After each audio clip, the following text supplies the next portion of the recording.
Hello and welcome to episode 28 of the Adult Music Podcast, the podcast with music for the mature mind. I'm your co-host Russ, here with Mike. That's me, and we're ready to talk about some music today. By how can we say this without getting into all kinds of trouble? I'm sure we'll get in trouble regardless of what we say. The fairer sex, the smarter sex. How about that? Yeah. I don't know. I'm not sure. It's one from the ladies. One for the ladies. For the ladies, from the ladies. Actually, from the pen of ladies is sort of the main. And I just, idea. Yes, okay, so what this really means is like we're covering all women composers tonight in the classical era. And I know that we have at least one listener here in Japan that's going to be happy about that, because she'll often come up to me and say, if you hear about any recordings by women composers, let me know about them. And, you know, there are plenty now. But it's a funny topic. With me though, I guess women want to hear, there are women that want to hear music written by women, but for me, it's like, I just want to hear it. Really, it doesn't really matter who wrote it. If it's good, I'll listen. Yeah. There's plenty of bad music written by men. Yeah, and strange music that I don't understand could be written by anyone. I don't know, but there's a lot of good music that could be written by anyone. So, yeah. Actually, I think you picked some good choices mostly here, because I found a lot of interesting stuff here, and I think our audience... Yeah, I thought so too. We have 3 recordings that I think you'll enjoy hearing, if not, want to, make, part of your life or something like that. Although some of these I'm kind of happy about. Well, we'll get to that when we start talking about them. Yeah. And we've decided to call this episode... This is your title, so why don't you say it? What is it? Yeah, The Feminine Musique. The Feminine Musique is the name of this title. Very elegant, much better than the title I wanted to use. Girls, Girls, Girls. You know what? I'm sure we got double the downloads. The end of us. We would have gotten double the downloads with that title, though. You know what we'll do? Next time we do one of these, we instead of calling it the Feminine Musique 2, we'll do that and we'll see what happens. We'll compare the downloads. That's right.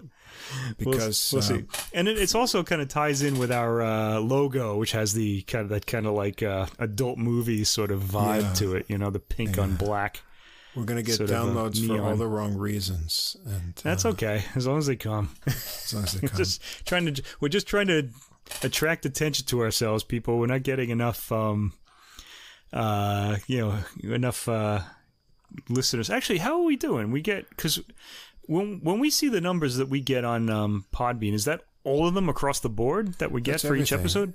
That's right. Is it really? Yeah, that gives us. So they calculate even the ones that we're sending out to like Apple and to India and all these places. So right now, we've got we've crossed over 3,000 downloads, and our biggest. And we've done 30. We've uploaded 30 episodes. So we're averaging 100 episode. 100 an episode. Yeah, we want to be averaging around. What do we say? 5,000. Kind of a long way to go. We'll give it time. We'll find the classical listeners there. Yeah. Right. They're out there. I know there are a lot of classical listeners or people interested. I know the U.S. is number 1. India is number 2 now. All right. Thanks, Indian listeners, for sticking with us there. Sometimes Japan goes over India. Depends on the week. Depends if if our friends like us that week, really. Because I think that a lot of those are our friends. Not sure. Friends of friends. No? Yeah.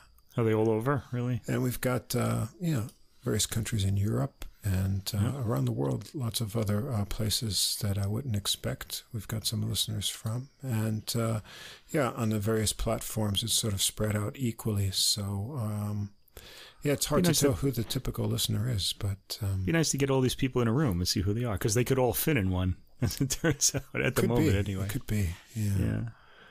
Well, before we get into the music then, for those listening, I'd like to remind you, in the episode description, you'll find links to Spotify and Apple Music for all the music that we discuss in every episode. Also, at the top of the description is a link to the full episode playlist, and that's all the music in one place, and that's on our preferred streaming platform, Deezer. You can also listen to the podcast there or follow the playlists that we put up a week before each episode under the username Adult Music Podcast. And if you can't see that full description or the list on whatever app you're using, come over and check us out on our host site at Podbean. If you search for adult music, you'll find us there, and all the links are clear and easy to get to there. If you enjoy the podcast, please do follow or subscribe on whatever app or platform you listen to us on. That'll help us get new listeners by putting us in the recommended categories. And if you give us a ranking or take a minute to write a review, that'll also help us get listed in the browsing categories, and that helps us grow the audience too. If you'd like to contact us directly, if you have any comments or questions, please feel free to do so. Our email address is adultmusicpodcast, that's all one word, at gmail.com. We'd love to hear from you. Yeah, give us a listen. Okay, so this week in classical music, I happen to have a theme, and we had one last week too. We had American composers, almost all American composers. There's also Samuel Coleridge Taylor. He was British. All right. But he started out in America. And this week our theme is women composers. We have sounds like a Jeopardy category. Yeah, it's like a Jeopardy. I'll take women composers for 600, Alex. Yeah, it could be. And those would be difficult questions to answer, I think. I'd probably get them all wrong, yeah. Yeah, probably. Although I know you a might few. get some of them right. I know some women composers. I mean, I know, mostly because in the 80s and mostly the 90s and the 2000s, there was a label in Britain called the ASV label, and they are now, I don't, they might have been bought out by somebody, or they might have just gone by the wayside, but they were putting out a series of French chamber music albums, and I just started collecting these because every one of them was really great. And they had a lot of France apparently has a lot of women composers in their history, despite what I read in the booklet note of the Louise Farrenc CD this week. We'll get to that when we get to that recording. So I knew about Louise Farrenc and some other French women composers, and there are quite a few of them. And but the thing is, they're not terribly well recorded. Like you'd hear like a chamber work here and there, that would make it onto a recording. And some composers like Farrenc would get her. I'm saying it wrong. Farrenc, I guess, would be right, but she'd get her own recording. She had 2 piano quintets, and we're gonna hear, I think, one of them here.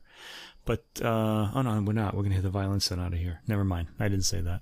We heard...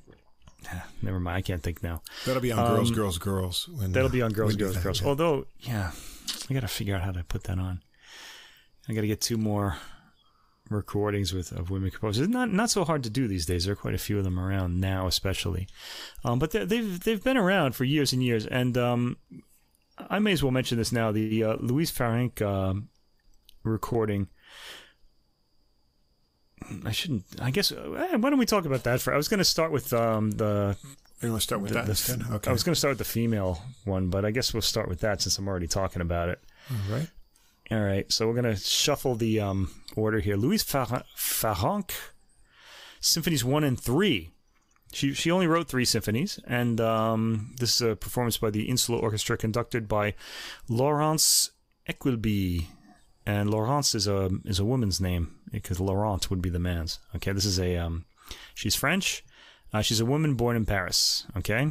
In the booklet note, now she writes part of the booklet note, and it's in French and English. And some of the things that were said were a little eyebrow raising for me, and I went over to the French version, which is the original text in the booklet, and noticed that some of these sentences hadn't been translated with absolute care.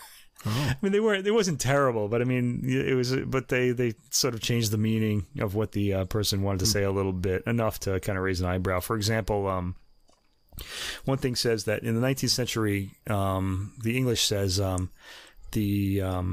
that composing was the exclusive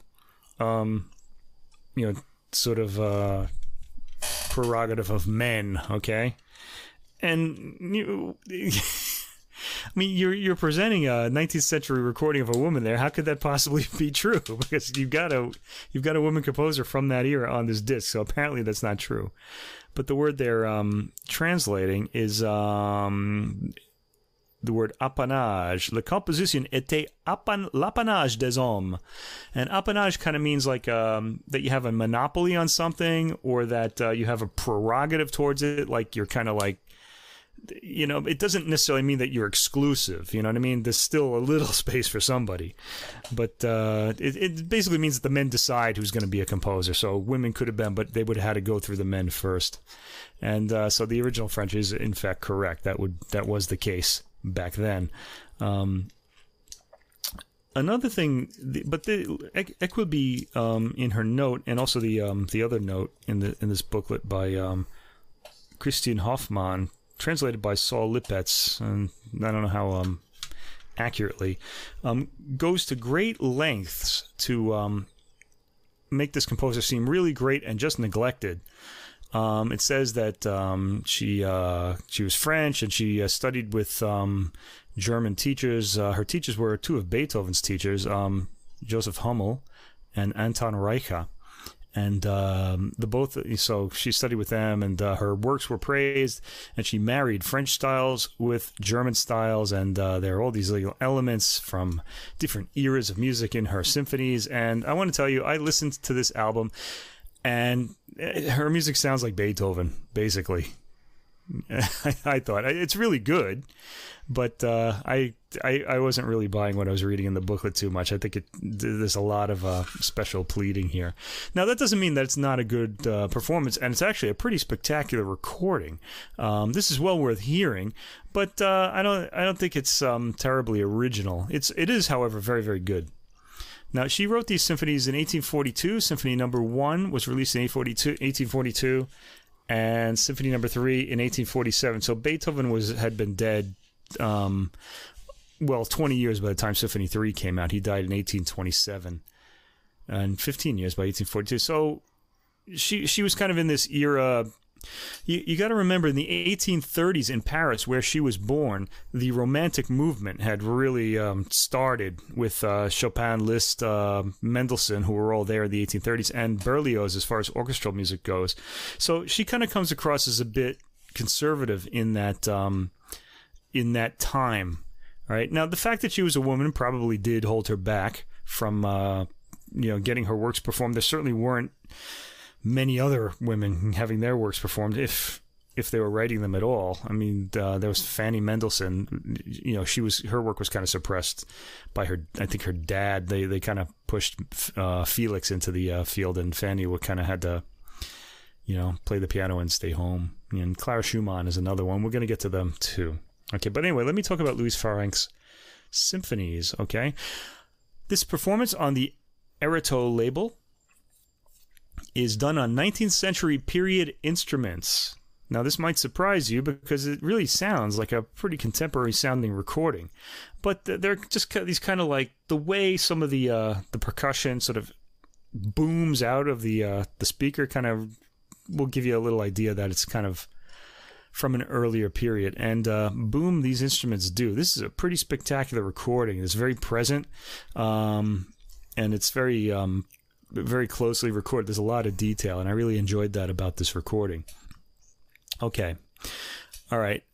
This music hasn't been recorded. I wrote recorded often. There's no indication in the booklet that it's never been recorded before, so apparently there have been recordings of these two works. I don't know what they are, though.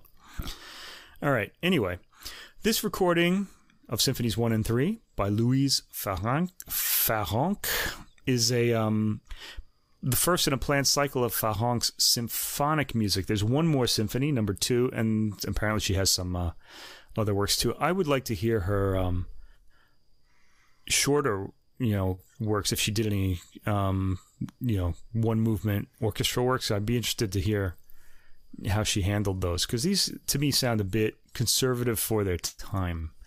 I don't want to, but that doesn't mean you shouldn't listen to them. I know everybody thinks that music should be always moving forward, and so everybody has to have the new idea. But no, these are well put together, and they're really high. They're really good works. Okay, they just sound a lot like Beethoven to me. Okay, so Symphony Number 1 in 4 movements, written in 1842. It's got an andante sostenuto intro. It means it's really slow, and an allegro main section, kind of recalling those Baroque orchestral openings. They'd start like slow, where the people enter the hall, and then the main theme comes. Mozart did this a lot too. As Beethoven, I'm trying to think. There's probably a work where he does it too, but it's not really a thing with him. He wanted to change everything. Okay, this opens with a slow and mysterious opening, some bright woodwinds. One thing you want to listen for in Farrenc's orchestral music are the woodwinds. They're pretty, this part is pretty original. She has a way with the way woodwind instruments sound. Okay, now once the strings come in, the impact is like Beethoven. They just kind of burst on, and she gets these Beethovenian effects with the strings. The conductor says that there's a lot of like Vivaldi and Mozart type passages in the strings, but to me the effect is Beethoven. I mean, she studied the score closely, but I'm just listening from far away, and my first impression is Beethoven. Okay, and I said this French composer can sound very German, and she's before even Saint-Saëns, and Saint-Saëns didn't necessarily sound terribly what we think of today as French either. When I say a composer sounds French, the French sound means that they're paying special attention to the timbre of the instruments that they're using. Like the sounds of the instruments are more important than any sort of like line or melody. Okay, they really want to have that sort of quality of sound effect going into your ear. Okay, and this is even true even in the Baroque era with composers like Couperin and Rameau. Their pieces sound good on the harpsichord, but not necessarily on the piano, although a lot of pianists today are kind of changing that perception. Okay, but I remember hearing that a lot in the 80s and 90s. Okay, now, as far as Louise Farrenc goes, her only real French orchestral contemporary was Hector Berlioz, and he was forging a new type of orchestral work. Okay, so he was kind of ahead at this time. He wrote the Symphonie Fantastique, and he was very much paying attention to the orchestral tones. He was really the first composer to ever have what they call a Kleinfarbenmelodie in his music. That means like each note of a melody is played by a different instrument. Schoenberg really made that popular, and Alban Berg and Webern. But Berlioz apparently was the first to do it. He does it in the Symphonie Fantastique in the fourth movement, I think. I don't really remember where it is. Okay. All right, so the first movement in Farrenc Symphony, I got to talk about her more, is it's big boned, very reminiscent of Beethoven. The period instruments sound very modern to my ears. Without perfect pitch, you wouldn't know they were period instruments. Okay, I'm assuming they're tuned down a little bit. I can't really tell. Okay, the woodwind writing often asserts itself in this movement. It's one thing that differentiates this from Beethoven. She'll go for these prolonged like woodwind passages that are actually really nice. I kind of almost wish they were the inspiration for the whole piece, and then to see what she would come up with that way. It's often very unique for the period in the way it sounds. So those portions stand out. Okay, this is a very dramatic movement, and it's beautifully recorded too. It's got real presence. It'll just burst out of your speakers and annoy your neighbors. It's fantastic. All right, second movement, traditional adagio cantabile. This is the song-like second movement. Okay, the winds take the melody at first. Again, this is like her preferred wind writing. And low strings outline the bass. Reeds and strings trade the melody between them in the B section. And the massed orchestration still sounds like Beethoven. Whenever the whole orchestra plays, it just sounds like Beethoven to me in her music. Okay? This might have been just because that was just the sound that was in the air at the time, or in German music. I don't think like composers like Hummel or Reicha sound particularly like Beethoven. And in fact, the fact that Anton Reicha was one of her teachers is really interesting, because he wrote a lot of music for winds that was pretty famous at the time. So I guess he had a way with these instruments. She might have gotten a little insight into how to handle this section of the orchestra from him. Okay. The third movement is a minuetto. Moderato explodes upward like a Beethoven scherzo. And I said I rather liked the waltzing trio section. That kind of was a delightful surprise. Strings take the melody, followed by low brass. The brass sounds great here. It almost sounds Wagnerian in a way. Okay, not quite as long and drawn out as like Wagner's brass are, but you kind of hear a little bit of the beginnings of that in this music. Here you can tell you're hearing period instruments, especially in the brass. They're older. They're a little harder to play. The brass sound full, and they're also duller in tone than modern instruments. They don't have that really bright kind of, ringing sound that modern brass instruments have. There's a little bit of a burnish to them, I guess. And the fourth movement finale, the themes aren't quite so Beethovenian here. They actually sound older, like Haydn or Mozart. Okay, so she's kind of in the classical era here. The orchestration is also a bit leaner than the other three movements, and there's a playfulness to the thematic material. So the playfulness makes me think of Mozart too. Okay, because he had a real quirky sense of humor in his music, and she's kind of picking up on that here. The movement does build to a big Beethovenian climax, and it ends. Now, I want to say, I'm saying this music sounds a lot like Beethoven, and I just want to make sure that I say that doesn't mean that you shouldn't hear it. It's really well put together, and it's beautifully crafted. The themes are all really interesting, and it's worth hearing for that reason. Okay, it's just that you don't want to be saying, oh, this is a pioneering composer. Okay, it's a really good composer, and someone whose music is well put together and that we should be hearing. Okay, after that we have Symphony Number 3, also in 4 movements. This one starts again adagio allegro, kind of like Mozart's later symphonies do, and Beethoven's first symphony as well. This starts with the winds, a favorite tactic apparently of Farrenc. It's got an English horn, lovely, followed by everything else after that. Okay, we're into the main theme in less than a minute here, so this isn't like a long introduction. It jumps right into the main section, and this whole movement royals like a Beethoven symphony. The themes all lock together well. There's a lot of like elision, like the material isn't exposed like fully. It goes into different sections a little more quickly than normal. It's kind of interesting. It kind of keeps you a little off balance. I really rather enjoyed that.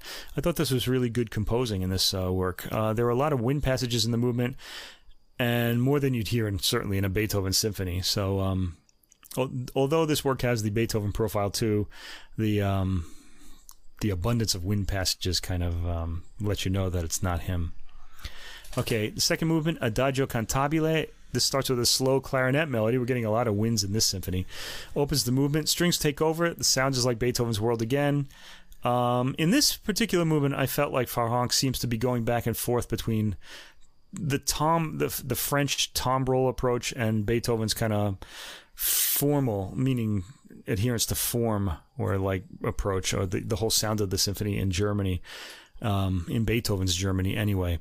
I think this particular movement was the one that the conductor was talking about in the booklet when she said, oh, she's going between France and and Germany. That's not always the case. I just want to point that out. Okay, the third movement is a scherzo. Scherzo means joke in English. It just means it's like a light movement. Beethoven was the one, the fact that she even named this scherzo kind of points to Beethoven.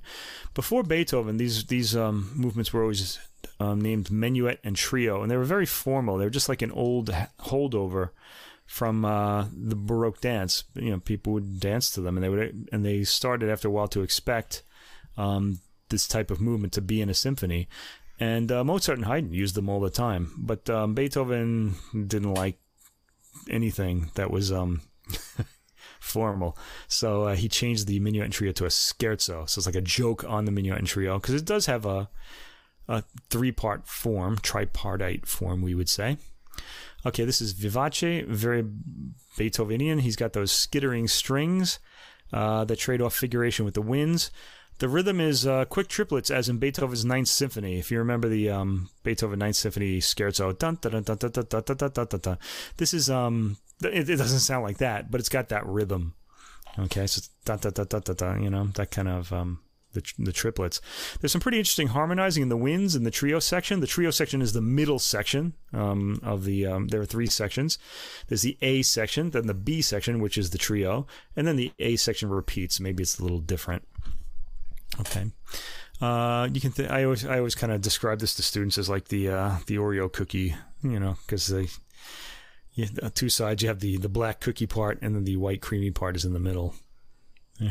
All right. The winds won't. This is a pretty interesting movement. It works kind of like the Beethoven Scherzo in the Ninth Symphony too, where you're not sure if it's ever going to end, and then he abruptly ends it. That sort of happens here too. The strings, the winds are taking over this movement. The strings are peeking in occasionally, trying to get back to the minuet section, but the winds won't allow that to happen until they finish their melody. They're very assertive, and then the opening repeats with the A section repeats. So there's a little bit of Beethoven there. You could also say you might even think of it as Farrenc saying, "I'm going to have my say," and then we'll get back to the normal stuff. All right, the finale, Allegro. I heard Beethoven here again too. There are even movements that seem like they're repeating chords in Beethoven's Third Symphony. There's a bit in Beethoven's Third Symphony where there are these just repeating chords, pounding. You try to indicate, it's in the first movement, to indicate the hero is like mental issues and things like that he's really kind of frustrated or whatever. And you hear something like that here. Okay, there are occasional interjections by the woodwind, and they seem to be trying to calm the overactive strings and percussion, which they eventually succeed in doing. So Farrenc is about the winds, and that's where she's fairly original too. So you want to really pay special attention to that if you listen to this recording. Okay, so my conclusion about this album, Farrenc, the Louise Farrenc, the composer, doesn't sound like what I think of when I think of a French composer. So I wouldn't be able to identify her as French if I just heard her without, in a blind test. Okay. All right. You hear a bit of timbral nicety, but this is mostly German influence, and considering her teachers, that's not surprising. However, these are enjoyable works. They're worth hearing. They're well put together, beautifully performed here too, and you can sort of tell the conductor, Laurence Equilbey, I hope I'm saying her family name right, is really dedicated to this, as is her ensemble, which she founded herself. These performances, they don't hang fire at all. They're aggressive, and they're really making the best possible case for this music. So it's a pretty exciting performance to hear. And I guess I wanted to talk about the music, but I should have really emphasized that more. This is a really good recording. It's an excellent performance, and beautifully recorded of very good music. It's enjoyable, and it's not going to really push you into any new so it's not going to pin your ears back and make you do all this work to enjoy the music. It's enjoyable work on its own, and it's dramatic. It's got real content in it. It's not light, but it's not very heavy either. Okay. The recording has tremendous presence. I even said that sforzandi, this, when the sforzare is when off the main beat there's like a marking where you have to accent this note. Some of them to accent them, the percussion kind of comes in at the time too, and it really impacts the chest cavity. It's a really good recording. Equilbey's conducting, I said, is incisive throughout. She really wants to sell this music. There's an aggressive drive to all the outer movements. Anyway, a fantastic recording, well worth hearing. I would give this a listen, everybody. Yeah, I agree with most of your observations on this one. My notes sort of follow along with that. Symphony 1, as you said, you notice that she has sort of a thing for woodwinds. Yeah. So right away from the beginning, the first movement, you've got a nice woodwind writing, and the tension builds with varied rhythms. And the second movement, I really like the balance of the sections on this one. You get some more string and brass here, also balanced with the woodwind in this kind of slow, more placid movement. Third movement has some more, like you say, it's kind of a dance, but it's broken up with some more intense sections here. So you have these nice contrasts of dynamics and rhythms. And again, woodwinds played against strings well in the different sections. And the fourth movement in the first symphony, I thought had some interesting harmonic twists and a nice finale ending with it. So the character to me is sort of very much early romantic. It seems to be maybe a little bit earlier than the actual timing of it. I like this one.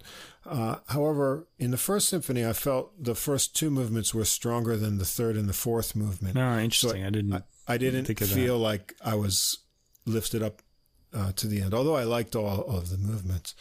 You didn't mention Beethoven, though. Did you hear the Beethoven resemblance? Well, that's what I meant by sort of early romantic. I guess to me, it's specifically Beethoven's heroic period. The Fifth Symphony, those kind of works. From the Third Symphony to the Eighth.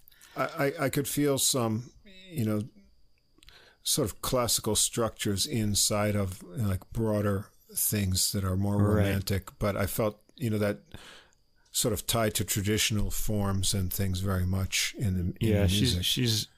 She's kind of using traditional forms in an era that's trying to break away from them, I think. Which wasn't a good thing. I mean, it's not for us. Thing. It's not an issue. But no. At the time, I could see it might have been. But especially when you're listening to something new that I haven't heard these before, it gives you a lot of things to hold on to while you're navigating your way through it. Right. The Third Symphony, this one, again, really nice woodwind parts right from the first movement. And I like the second movement too. The slow woodwinds, and there's like a horn melody in there too, played against a broad string theme. The third movement is very spirited, intense string figures, and then in the middle section, as you said, there's that nice woodwind middle section in there that I enjoyed. And then the fourth movement on the Third Symphony, I like the dynamic contrasts and the pauses that are inserted. Really keeps the tension going. And then at the ending, you get those nice timpani explosions that sort of build up to the end. So overall, in the same kind of character, I really like the theme development in the Third Symphony, and I felt it sort of carried me through more to a climax in the end. Not a lot of surprises, style-wise or things, but well worth hearing, and the performance and the recording is really good. So, to hear something new that I hadn't heard from this period, and especially with nice focus on the woodwinds, I thought these were nice works. Yeah, I thought so too. So if you're looking for something new, this is that isn't too new. That it still has a little bit of familiarity. The familiarity, as Russ indicated, comes in the adherence to the classical forms. These are, and that makes these works very easy to follow, and that's always a good thing. Once you get into the late Romantic era, the late 19th century, you have to know all of this 19th century literature, because they're writing a lot of these instrumental pieces on works that they all knew. These were educated people who were really, art was important to these people at the time, so they'd be doing like a good example of the one that comes to my mind is like Francesca da Rimini, the tone poem by Tchaikovsky. And most people probably don't know who Francesca da Rimini is. She's a character in Dante's Divine Comedy, and her lover read about all these erotic goings on in books, and then sort of acted them out themselves, and they wound up in one of the circles of hell as a result. But ouch. The circle of hell they're in has like all these kind of like, I forget, I haven't read this in a long time. It's really windy. There's like a lot of, and it's sort of supposed to indicate like the circling around of thoughts in the mind, like where you don't have a real stable vision. You're just swept away by passion and you're just acting on it.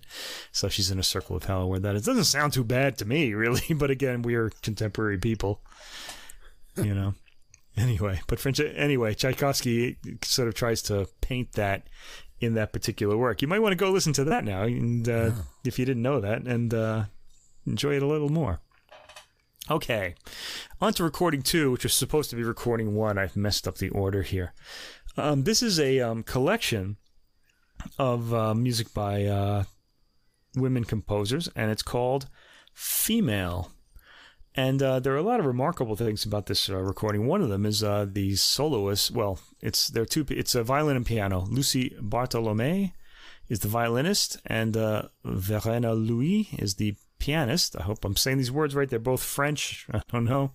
Okay, Lucie Bartholomäi is 18 years old, and this is her debut album. That's pretty unbelievable considering what we're going to hear. She's an excellent player, beautiful tone, gorgeous phrasing too. I mean, she sounds very mature as for a musician of her age. And this album is recorded on a label I've never heard of before. I don't even know how to say it. It's a German label, so I'm guessing it's pronounced something like Genuin. It looks like Genuine without the E. Yeah. Genuin record label, which is German. Okay, and they've got a few recordings out there, but this is the first one that I have by them. Now, one of the things about this label is they pride themselves on their engineering, on their the sound quality, and I can see why. This is a pretty fantastic sounding recording. Sound good. Yeah. So shout out to the I wrote this at the end, but I'll say it now. The violinist plays very far forward on this recording. It's nicely balanced with the very clear sounding piano. So let's give a shout out to the recording producers and Tonmeister. I guess they're the same thing. Alfredo Lacheres Jacobian and Johannes Endel. I just want to give them a shout out because engineers never get there to hear their names. Okay, but the real star here is Lucie Bartholomäi. She's pretty fantastic. It's a program of women of women composers. It's called Female, and the first piece is by Rebecca Clark. She was a British composer, English composer specifically, in the late 19th century. Early 20th. No, actually, what am I saying? She lived until 1979, so she's pretty much a 20th century composer. Now, one of the reasons you've never heard of her is because there's the whole thing where women didn't really have many opportunities in the classical music world, but they were able to get in there. We shouldn't think that it was shut off to them, but it was basically a men's world. And the other thing is, she composes very much in a romantic and even modernist vein. And by the time World War II ended, we were off into this avant-garde 12-tone music, and she wasn't doing that. So music of that sort just, took a back seat, and we're starting to hear a lot of it now, because it's being sort of resurrected now that tonality has come back into fashion. Anyway, there are three pieces by Rebecca Clark spread out on this album. And the first one is very short. It's called Chinese Puzzle. It's a nice introduction. It's just a bit of chinoiserie. It's not really a very substantive or even indicative work of her. The booklet says that a Chinese friend inspired her to write it. One wonders how. I wrote pretty pizzicato Orientalism. Yeah, it's Orientalism. It's got those angular Chinese melodies that you think of when you hear a Chinese folk song. Yeah, but it is like pretty. A really old Chinese folk song. Yeah. All right. If you think of something played on the chin, that stringed instrument, or what's the plucked instrument in China? I don't know. Okay, it's a charming piece. It's immediately appealing. Very short. Yeah, it's very short. Pizzicati and the violin's angular melody, and the accompanying piano's gently percussive accompaniment. It just kind of gives you this vibe of distant lands, shall we say. The mysterious Orient. That's a word we don't use anymore, right? I don't care. I'm still using it. Yeah, right? The mysterious Orient where we live. Yes.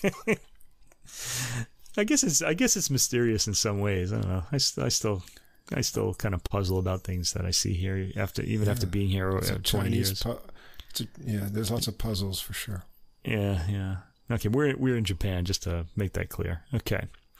All right, now we get back to Louise Farrenc after that, and this is her Violin Sonata No. 2 of 1850. This is the central work on this recording, so we're hearing a lot of her music this week. Okay, this is the central recording. It's a big piece. It's 30 minutes long, and they program it right away. Just so you have that little aperitif with the Chinese puzzle, and now we're into this pretty meaty four-movement work. And remember what I said about her. She sounds a lot like Beethoven. And that's actually the case here, too. I had heard this one first before the symphonies one, so I didn't make the connection so much. And I even wrote, the opening theme is a bit reminiscent of the opening of Beethoven's Spring Sonata, if you know how that goes. With it's just this pretty spring-like melody, but it quickly changes by picking up steam. It's a full-blown sonata movement, 10 minutes long. And it's really appealing all the way through. The two musicians really make sure that the material is heard and that the sections are clearly outlined. So they're really excellent guides through this music. Keep in mind that the violinist here is 18 years old, and this is really impressive. She's a very mature player. So that just makes it even more impressive for me. Yeah, what I got here, like you mentioned, her phrasing. She has a really fleet and light phrasing that goes through these difficult passages. I mean, which is amazing. And then the thing that really drew me to this, because as you know, and anyone who's listened to our podcast, I'm not a fan too much of, violin solo recordings. I have a limit. I don't know. We're going to have to change that somehow. Yeah, it's just the tonal things. I can listen to cello all day long, but when I get to violin, the hairs on my back of my neck stand up too much. But I really enjoyed, especially on this piece, her tone and also the way that she seems to have control over it, because she gets a tone that's both warm.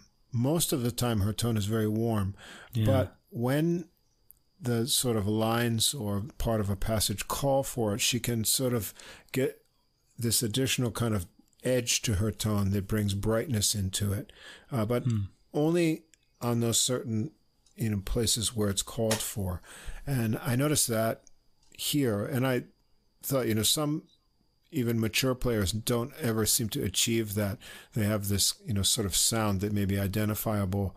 But I thought especially for such a young player too, she seems to have a really developed sense of tone that is also adaptable to the, line in whatever piece she's playing. And that came out to me on this piece. And even when that edge comes to it, it still seems to be sort of surrounded by that warmth. So I didn't find any where I sometimes get fatigued from violin sort of timbres. I found hers sort of engaging and drawing me in more and more, and so that was really impressive to me. Yeah, and the recording helps that a lot too. So it's like a lot of things really working for this recording. Yes. Not least the music that's they've programmed. It's all really interesting. One thing I want to mention about Louis Farrenc's Beethovenness is the importance of line and form in romantic music. If you listen to Chopin, everybody loves Chopin, right? He's kind of closer to the classical era than any romantic composer is, and yet he's doing these romantic things in his music, this hazing over of the form to create a dreamlike atmosphere. If you're playing the piano, you'll have the pedal down so that the notes don't all really register like a line. It's kind of like this haze of sound coming out of the fog or something like that. And they really love those ambiguous sort of form and sound and things like that, classical musicians. That is not the case with Louise Farrenc. She's still got a foot firmly in the classical era, I think. Okay. I said that this particular work, this violin sonata, is less weighty than Beethoven, but that's not to say it's light, and it's full of appealing ideas. This is music with a lot of structural integrity. And this particular one, more than the symphonies, it's really ear-catchingly pretty in parts. There's this wonderful sprinkled piano figuration, this piano figuration sprinkled in the treble, the high end of the piano, 6 minutes into the first movement. It just really caught my ear. I was like, wow, that's really nice. And it leads into the recapitulation. It was a really nice idea. So I think you'll notice it when you hear it. It really sounds different than the rest of the movement. It's kind of surprising. Okay, in this case, the second movement is a scherzo. So she's flipped the scherzo and adagio, the traditional form of scherzo and adagio. Usually the scherzo comes third. She's got it second here. In this one, the opening violin line is flighty, buzzing toward a high tessitura, and then it retreats. It reminds me sort of a bee. Okay, just buzzing around. The lines are fragmented in this, and then the trio section kind of opposes that, has this lovely conjunct pastoral melody. Conjunct means that the notes are very close together. Think Beethoven's Ode to Joy. Na, na, na, na. There's no real leaps in there. This movement goes on for quite a while. Given its admittedly appealing material, scherzi are usually pretty short, though, so I was kind of surprised by this. But doesn't overstay its welcome. It's really enjoyable. The third movement, Adagio, starts with the piano, outlining a melody that the violin picks up and continues. The ebb and flow of the melody keeps the ear engaged throughout. And the fourth movement returns to a Beethovenian melodic idea that is used as a theme in a rondo form movement. I picked this up as a rondo. I didn't listen to it repeatedly to make sure, so I hope I'm right there. It's light and carefree. A rondo tends to be. A rondo is kind of like you have a theme, and then there's a B section, and then that theme returns, and then there's a C section. I could keep going on. Usually it's just a B and C section. You could think of about the rondo theme as being your house, and then the B section is the store, and you go to the store, and then you go back to your house, and then the C section would be another store, or the playground or something, or the, wherever. Your job. You go there, and then you come back to your house. So you're always, rondo means round in Italian. It means you're always coming back to the main melody. So if you want to follow that, there you go. That's what it is. It'll help you follow that movement. It's light and carefree. Had me walking on air. I liked it a lot. This is a pretty fantastic work. Not very, very weighty, but weighty enough. It's very appealing, has good melodies, should be heard more often, I said, and these performances are really great. Okay, back to Rebecca Clark. She's sort of the linchpin in this whole recording. She gets these short movements in between the bigger ones. This particular one is a lullaby. Her lullaby is written in 1918. We don't know anything about the origin of it, but I wish we did, because it doesn't sound like a lullaby to me. It's kind of ominous, dark, harmonic territory. This would terrify babies. Yes.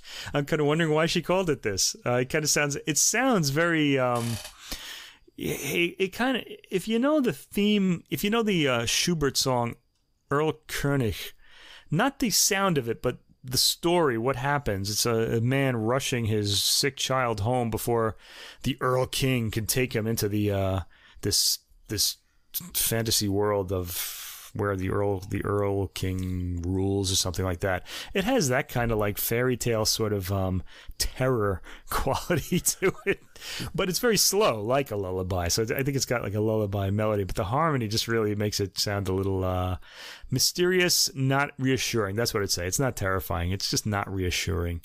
There's a total change of harmonic color from what we've heard so far in this particular piece.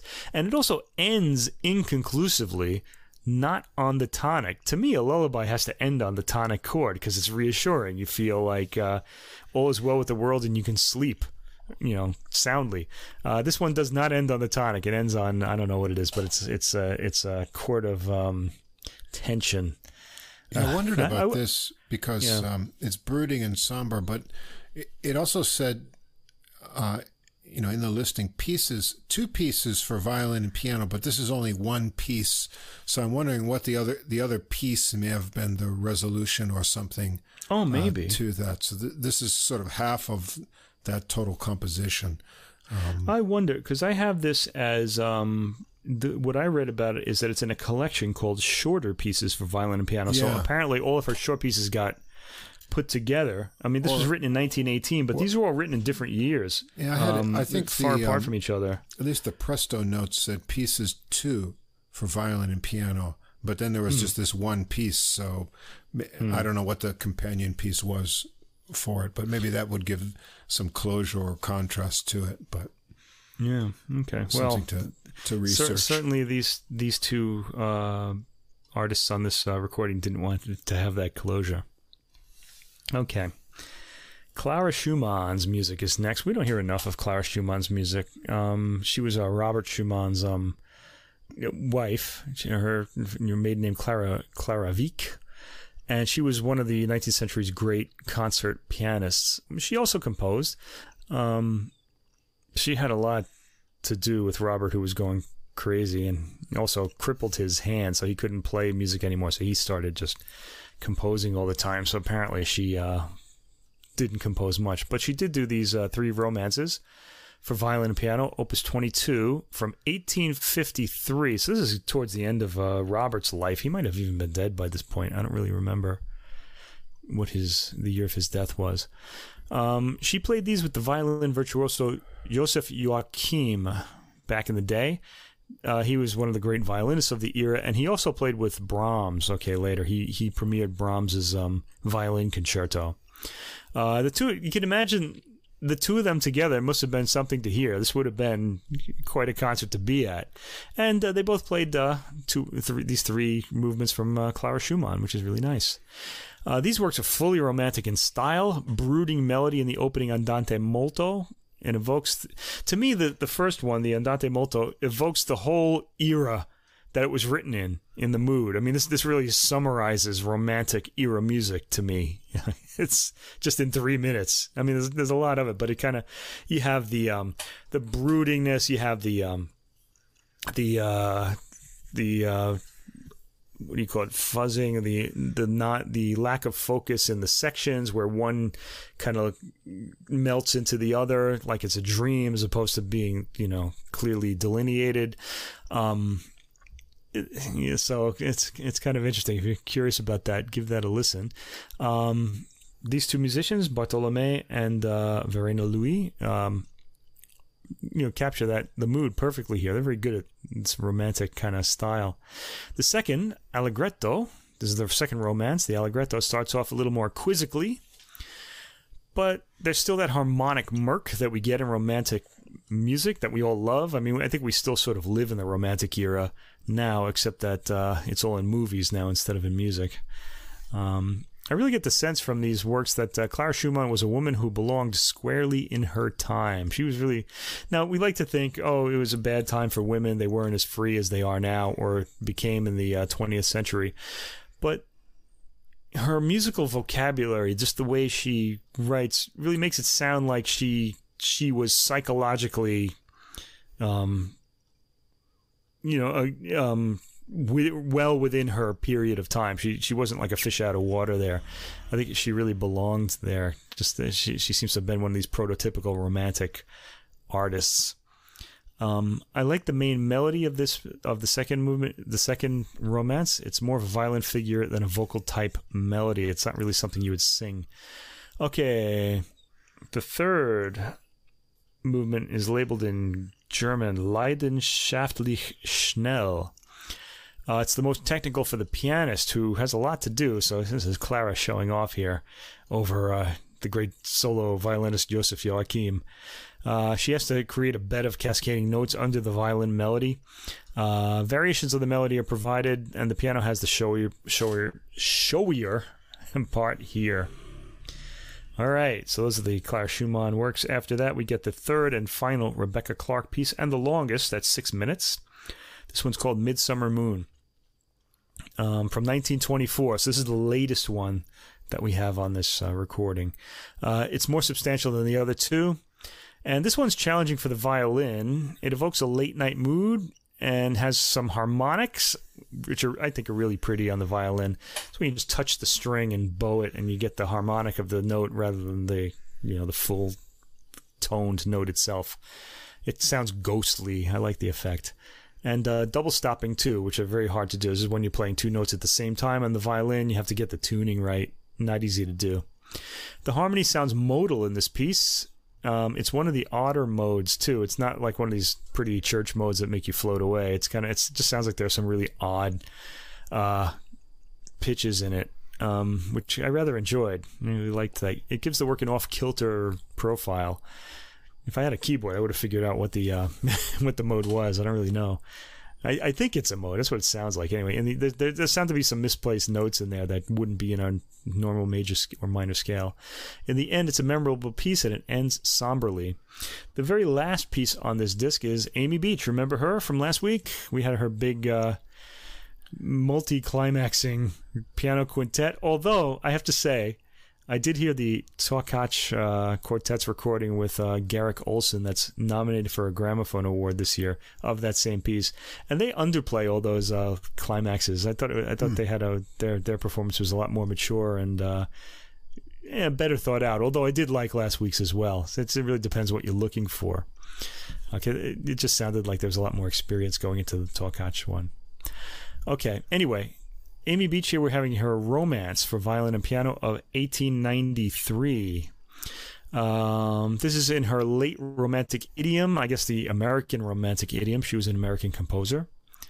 This is a languid, melancholy piece. It evokes some kind of gentle regret, when you're sort of thinking of something and you're like, oh, if only that had gone differently. It kind of has that sort of feeling to it.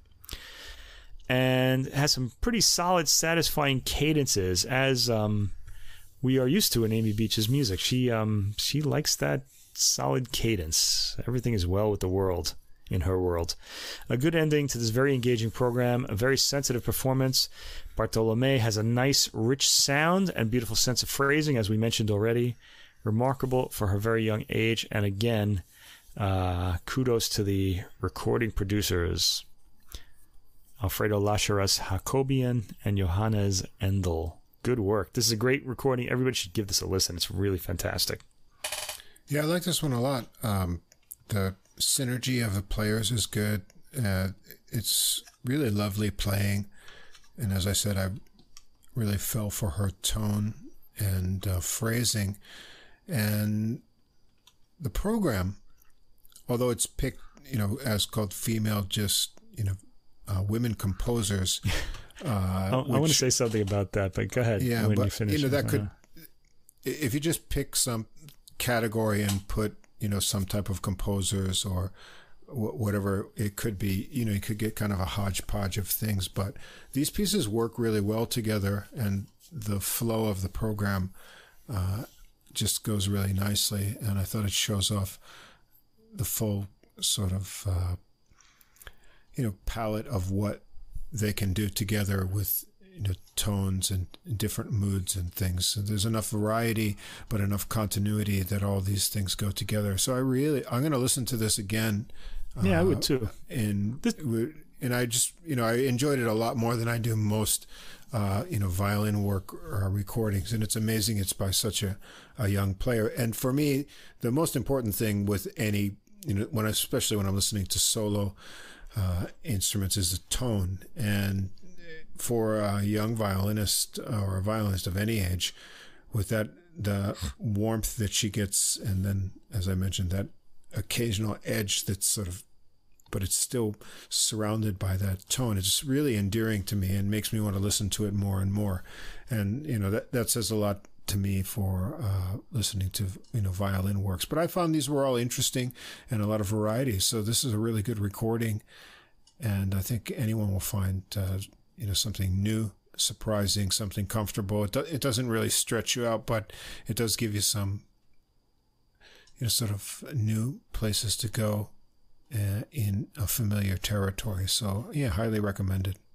Yeah, it's got an attractive cover as well. The cover art is white, and it says female, and then there's a picture of Lucie Bartholomäi by herself on a chair, sort of insouciantly shaking her head so that her hair sort of flies to the side, looking very female, kind of almost like a statue. Very nice. I liked it. Attractive. I want to mention one thing, though, about this. In the booklet note, Bartholomäi, the violinist, writes part of the booklet note in the CD, and she writes, this is what she writes. This is, now, the booklet notes come in English and German only, and I imagine she wrote them in French, and then we don't know if they're translated or who translated them.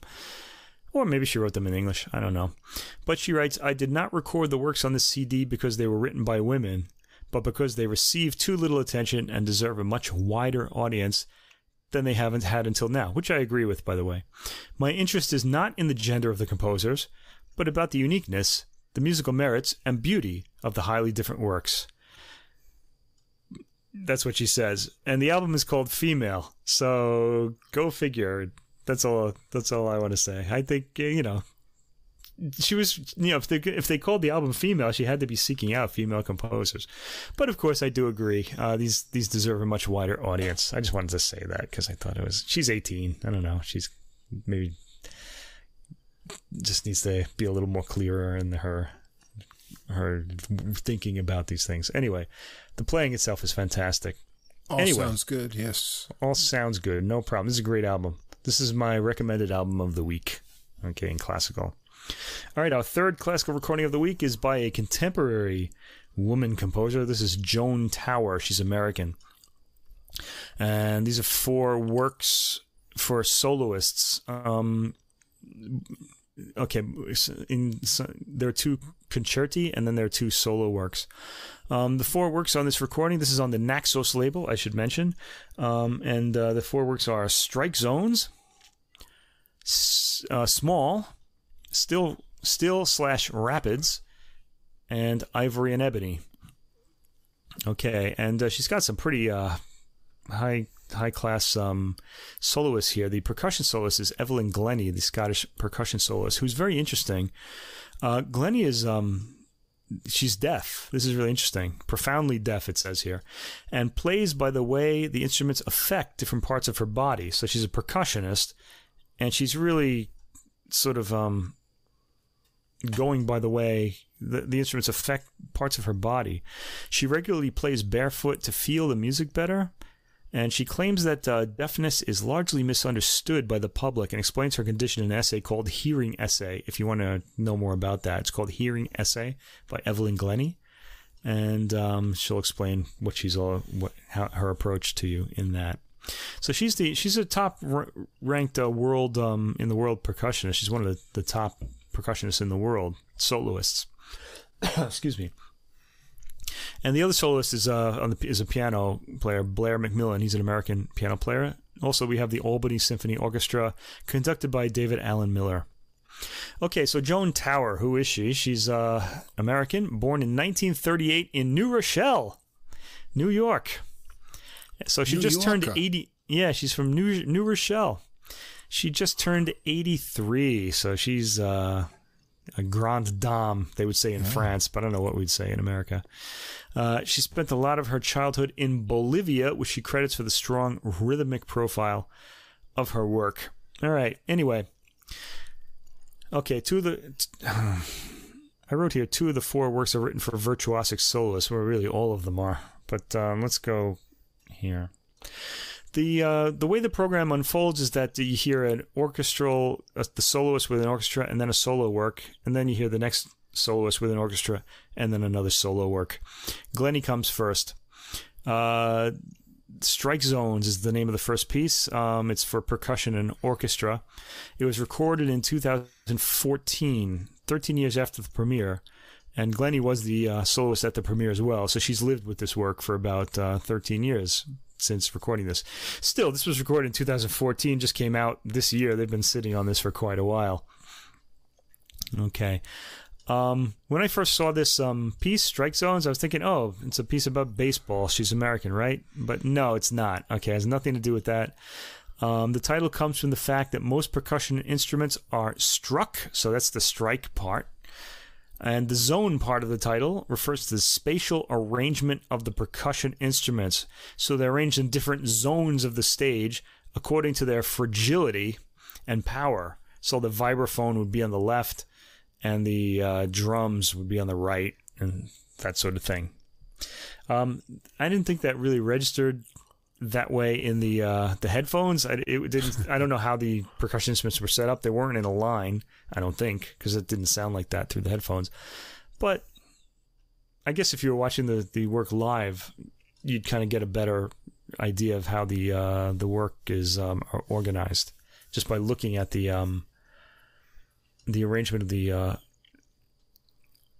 the instruments. And I'm hesitating because I'm thinking this sort of thing. It's a sort of thing that American composers do, and to be honest, it kind of drives me crazy. Where they put a visual component into the music, like you have to be. If you're seeing it, you'll understand it better. And I just feel like I like the whole idea of pure music, where all that matters is the sound that you're hearing. But here I think there's a visual component as well. And it's something that Americans like to do, American composers especially, I feel. All right. The orchestration of the supporting ensemble changes according to the power of the percussion instrument being played. This piece is about 20 minutes long. It features several impressive solo sections with Glennie. I guess she's got to run around and play in the different percussion zones. Again, it's more of a visual thing too. You kind of get a sense of energy seeing her moving from zone to zone on the stage. Yeah, okay. They're very quiet instruments in both channels, so it didn't seem like they were lined up weak to strong or anything like that. It's the composition itself that concerns us here, though. That's really what we're talking about. The recording of the orchestra doesn't have much depth. It kind of sounds like a backdrop to the percussion. The performance itself is really good. Everybody plays really well, and the percussion are really well recorded. I just feel like the orchestral sound is kind of two-dimensional in the back. It just kind of sounds like it's like a cloth that's kind of preventing the percussion from falling into the back. It's a work that's easy on the ear. It's enjoyable. If you like instrumental timbre, in other words, if you like French music, you might actually like this because the percussion there's a large variety of sound in the percussion instruments. I might have to hear this a few more times to really, pick up on what's happening. But I liked this enough. Okay, the next piece, this was pretty interesting to me. This is only 6 minutes long. It's called Small. This was recorded in 2016 with Evelyn Glennie, which is the year of the composition, so they recorded it right away. Tower is concerned with smaller instruments here, and she wanted to write a piece where heavy percussion instruments like the marimba wouldn't have to be lugged around from performance to performance. And those of us like me, and Russ too, who have played in rock bands or even jazz bands, we all remember having to carry the drums for the drummer because all we had to take was our... I played the bass in bands, so I like the bass and the amp, and that was all you had to do. And then you had to help the drummer, get his kit together. You remember that? Yeah. They didn't have any small stuff. All right, so she's trying to solve that problem just in this particular piece. It's written for percussion instruments that can be fit into a tiny carrying case and be able to fit on a small table. So you can actually just walk into the room, set up your percussion instruments, play this piece, and leave. Kind of interesting idea. Also, I wrote here that this really identifies the composer as American because she's being practical. I think of like Charles Sanders Peirce, William James, John Dewey, their pragmatism. This is a very pragmatic approach to music. I was like, oh boy, so American, right? All right. Okay, this piece is recorded up very close, sort of like you would record a harpsichord. Harpsichords often sound a lot louder than they actually do if you hear them live on a recording. They sound louder on a recording. That's the case here. You feel like the microphone was right up against these instruments. There's some real thwacks on these instruments, and they explode into the ear. I was listening to this on headphones. But everything registers in full dimensionality. You get this nice... full dimensional sound. It's got depth as well as like taking up horizontal and vertical space. This is a very still piece. It doesn't really move much. And it's almost a sampling of the individual instruments. You could just imagine somebody like putting their, some salesman putting their wares on a table and saying, this is, and this is, and, you're just hearing all these different instruments. I kind of got that from it. It's an excellent recording, though. But again, I think if you were to hear this work live, it would be a lot quieter than it sounds on this recording, unless somebody plays it in your house, I guess. Anyway. All right, so this and Strike Zones are both highly visual pieces, surely even more enjoyable in live performance, as I said. All right, next we move into Still/Rapids. This is two movements. The first movement is called Still, and it was completed in 2013. The second movement, Rapids, was written in 1996 for the pianist Ursula Oppens. Now, it was written as a one-movement piece originally. The reason why we have such a gap between the two dates is that Rapids was... let me see what I said here. All right, let me just go through my notes here. We'll just go through this. Okay, Still was dedicated to the present pianist Blair McMillen, and he's the performer here. This recording was made in 2014, and it features the dedicatee Blair McMillen, the dedicatee for Still. Tower says that, as the title suggests, Still is like sitting in a rowboat on a quiet day on a lake where the water is completely still, while Rapids is like being in a canoe going down a challenging river of speed and rapid waters and trying to stay afloat. Now, it's important, though, to note that this is not program music. She's not actually giving you the feeling of going down the rapids on a float like you're listening to a sound video game. We're not listening to a sound picture of these images. She's just trying to aid your comprehension of what you're hearing. Still starts with a pulsing string pattern supporting a meditative piano part. The energy level just stays this way all the way through for the brief 5-minute duration until a loud chord on the piano leads into the canoe shooting the rapids ride of Rapids. The beginning actually sounds pretty ominous. The cascading piano scales actually lead to moments of relative rest. This isn't as wild as the description led me to believe, because I was thinking that was just going to be some wild Christopher Rouse sort of thing. But there's a lot. If you listen to Christopher Rouse's piece Phaeton, you'll get an idea what I was thinking. But it's not like that. There's a lot of tense harmonic buildup that doesn't resolve until later in the movement. So it's a very tense movement. Ominous is a good word for this movement. It's more ominous than it is like exciting or fast moving.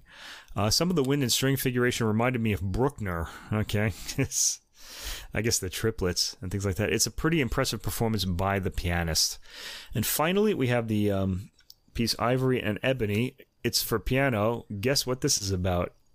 It has nothing to do with the Paul McCartney and Stevie Wonder duet.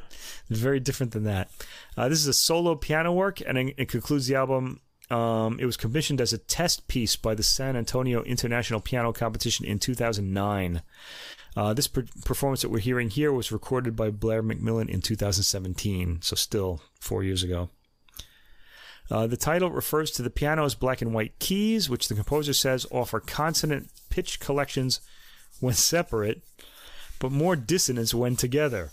So, in other words, if you play all the white keys, they sound good. And if you play only the black keys, they sound good. But when you put them together, there's a lot of dissonance in them. And I wonder if that is supposed to play out into the modern world as well. I don't think she was thinking that when she wrote the piece, but there's a bit of philosophy in here, I think. Okay, so Ivory and Ebony starts tranquilly with white key clusters. Okay, you can kind of hear that. They sound sort of nice. Then it leads to some of the dissonance we'll hear throughout, okay? There's a lot of, black and white keys together here. It's pretty easy to tell when the white and black keys are being played together and when separately, because they really do kind of start clashing when they're together. She's sort of organized the music to be this way. It's an interesting concept. It works well in practice. The piano has some cuticle shredding glissandos to play at the end. I would not like to play these. You really needed to want to win this competition to play those glissandos. Boy. The piece ends in dissonance, Ebony and Ivory not combining in perfect harmony like they do in the Stevie Wonder and Paul McCartney song. So, I don't know if she's making a political statement here. It's not a very positive one. All right, the piece achieves higher energy than Rapids, and it's a good closer for the album. Tower goes for high energy in a lot of her work, and certainly, along with Rapids, this is one of those works. And one pundit in the booklet called her, everybody knows the Tower of Power, right? The jazz, the funk ensemble. One guy in this book calls her the Power of Tower. Oh, anyway, I didn't say that. Somebody else did. Then there you go. Yeah, I don't know. I'm not a big percussion ensemble or soul percussion listening thing. So well, I don't know. You like the Christopher Rouse percussion works, I think. They're pretty exciting, though. Yeah, so it was hard for me to appreciate the strike zones and small so much. I did like the Still piece. I like the kind of alternating minimalist kind of piano, and then string chords in here, and then these kind of pentatonic piano things and running scales. It's kind of a pretty piece. And Rapids was interesting too. What I found interesting here is the sense of danger from the piano running figures, and then the orchestral stabs in there too. And then the rhythmic variation in the piano part was kind of interesting. It sounded really difficult to play this piece, actually. And then there's like you say, moments of stillness where you're wondering what's coming next. There's sort of descending orchestral lines, and then, I don't know, maybe it's a viola there, and flute interlude in there, and then some more kind of dangerous things with muted brass in there. And so that was kind of, as you say, not program music, but you can get the idea. You're sort of surfing or floating along some type of course that you don't know what's coming up next. And so it's illustrative, if not programmatic, the idea of Rapids. Ivory and Ebony, I don't know. It does explore a lot of rhythmic figure things, but there were so many different changes along the way. It was hard for me to keep up with, sort of an overall kind of theme. So, yeah, I would say, if you like percussion, if we're a percussionist, this one might be very interesting. For me, helped my interest. Like I said, I like Still and Rapids best among the selections here. Yeah, and that's it for classical music this week. There are other recordings out there of music by women composers. We did one on Caroline Shaw like a few weeks ago, and there are at least two others that I wanted to talk about eventually. I'm wondering if I should save them or do them right away. About sort of these omnibus recordings, like by different composers, all women. I guess we'll get to them eventually on Girls. Girls. Yeah, coming soon on a podcast near you. Right. Coming on to jazz this week. I have one more female. Actually, I have a lady. I have 3 albums and 5 pianists. Now divide that up as you will among these recordings. That's right. But the first, a grand lady of jazz from Brazil, Eliane Elias, who probably needs no introduction. She's been a prominent figure since the 1980s. I first came to know her because she was one time the wife of trumpet great Randy Brecker. Yeah. And they recorded, actually the album they made together was not one of their better products together, and I don't know what happened with their marriage, but that's neither here nor there. For the music, she's established herself both as a fabulous pianist, vocalist too, and performed a lot of things. But here she's back to her original love of piano. Yeah, I know her primarily as a vocalist, I should say. Yeah, she's done a lot of different things. But here she's back just a piano on this recording. Just came out, last week. So it's hot off the presses. Mirror, Mirror on the Candid label. And this recording is notable because, it features her with 2 other pianists, one of whom is the recently departed Chick Corea. Yeah. And so this will be one of his final recordings. It's nice to have. Nice to hear him, actually. Yeah. Now that we've lost him, so nice to know that there was something still that we haven't heard that he had recorded. So these recordings took place in 2 sessions, one with Chick Corea and the other with Cuban great pianist Chucho Valdez.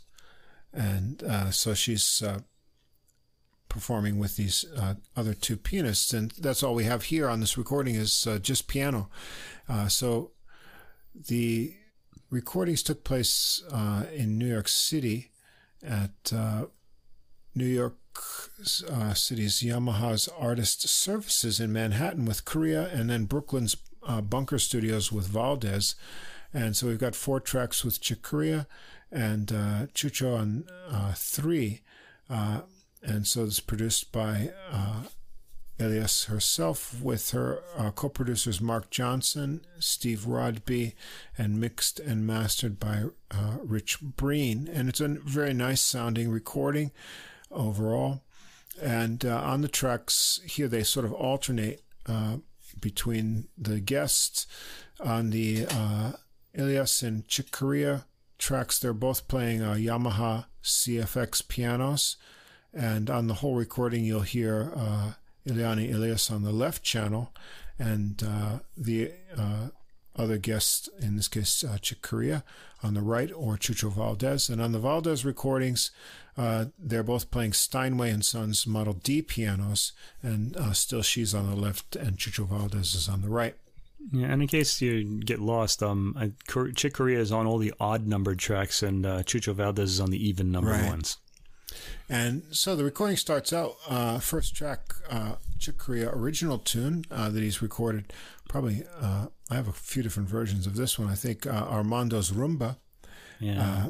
And this, one of his original compositions that's well known. And you'll notice right away here that the theme of the album matches well. That they really match their styles well. There's no competition going on here. This is friendly, collaborative playing. And so you could think when you have, just 2 pianos going together, there's a lot of things that could overlap or get murky, but that doesn't happen on this recording. And so their styles match well on this Korea tune. And even though they're separated by channels, you can also discern Chick Corea's kind of unique articulation style. And there's no overplaying or competition here. It's all very musical, and a very nice start to this record. You can also discern Chick Corea's wit. He's kind of a witty pianist. Like he'll respond in this really surprising way to something that like Eliane Elias will play. So I really noticed that, especially in this piece. Yeah, which only picks up as the recording goes on. So next we switch over to Chucho Valdez as a partner on track 2, Esta Tarde Vi Llover, tuned by Armando Manzanero. This really nice, relaxed tempo here, and both pianists give each other a lot of space. Eliane takes the lead first, and Chucho lays back. But he does come in with a perky solo, and they trade back and forth, passing the melody on to each other.